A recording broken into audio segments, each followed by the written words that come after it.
के नियम को लागू कर दो तो हिंदू माना जाएगा कि नहीं माना जाएगा? मेरे बताओ, बोलो माना जाएगा कि नहीं? बोलो हाँ या ना। जब वेद वाला जो पढ़ने पढ़ाने का काम करेगा वो ब्राह्मण। हमारा हिंदू धर्म से पुराना तो कुछ है नहीं, वेद से पुराना। वेद में यही लिखा हुआ, और जिसे आपत्तियों आए हमें दिखाई कि नहीं लिखा।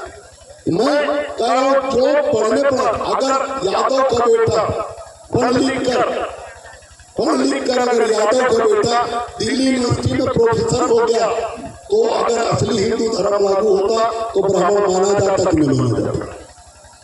माना जाता कि नहीं माना जाता? माना जाता।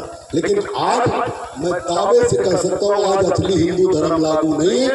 हम सभी लोग नकली हिंदू धर्म को मानते।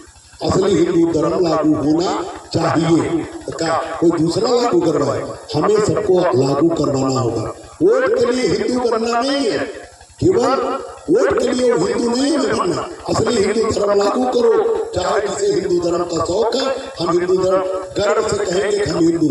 लेकिन मतलब हमारा वाल्मीकि का बेटा, पासी का बेटा, यादव का बेटा, पाल का बेटा, जाटव का बेटा, कुशवाहा का बेटा, वो कितना भी पढ़ लिख ले, दिल्ली यूनिवर्सिटी में प्रोफेसर हो जाए, IAS हो जाए, वो सूत्र का सूत्र ही रहेगा। और मिश्रा जी, तिवारी जी, शुक्ला जी का पागल बेटा, मंदबुद्धि बेटा, अनपढ़ बेटा पंडित ही हो जाएगा, ब्राह्मण हो जाएगा। कैसे? कौन से नियम है? कौन नियम है बताओ? है किसी बात नियम? तो गलती उनकी नहीं है, गलती आपकी। तो कुल मिलाकर मैं राजनीति पे आता। जब जब सरकारें बनी सब जातिवादी, हम सपा और बसपा के पुराने समर्थक थे। हम बहुत सम्मान करते बहन जी का और आदरणीय मुलायम सिंह यादव जी का। लेकिन अगर जहाँ सत्यता की बात आएगी, जब समाजवादी पार्टी बनी, समाजवादी पार्टी सरकार में आई, सबका वोट उनमें शामिल है। लेकिन पिछड़ी जाति का 27% आरक्षण लागू हुआ BP सिंह जी के प्रयास से। मुलायम सिंह यादव जी, लालू यादव जी, मानवर कांशीराम जी और शरद यादव जी के दबाव में हिंदू यहाँ उत्तर प्रदेश में कांग्रेस और BJP की सरकार जब हटी और BP सिंह जी प्रधानमंत्री बने थोड़े दिन के लिए, तो उन्होंने मंडल आयोग की सिफारिश से लागू करके 27% आरक्षण दिया। लेकिन क्या जब उत्तर प्रदेश में समाजवादी पार्टी की सरकार बनी तो पाल प्रजापति यादव और कुशवाहा मौर्य, क्या ये पिछड़ी जाति में सब आते थे? बहुत और लोग आते हैं, लेकिन आते थे नहीं आते। लेकिन जब नौकरी में भर्ती करना हुआ समाजवादी पार्टी सरकार, तो क्या सबको हिस्सा मिला? सारे पिछड़ों को मिला? नौकरी किसको मिली? एक जाति को नहीं मिली क्या? यादव जी को नहीं मिली क्या? बोलो।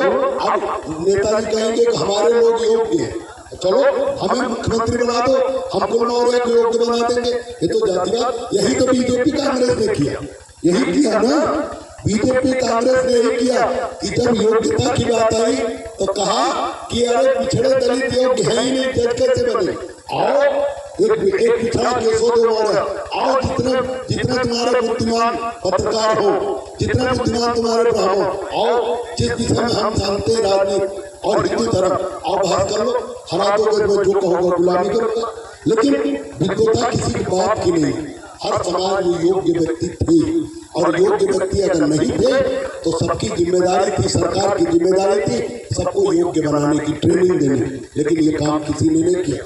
बहुजन समाज पार्टी की सरकार आई, सबसे ज्यादा अच्छे विकास के काम और law and order Bahujan Samaj party की सरकार में सबसे ज्यादा अच्छे। हम समाजवादी पार्टी के गठबंधन में थे महानगर, लेकिन उस समय हमसे इंटरव्यू लिया ललन टॉप सौरभ द्विवेदी जी। ललन टॉप बहुत बड़ा चैनल है आप तक का, उसने 1.5 घंटे तक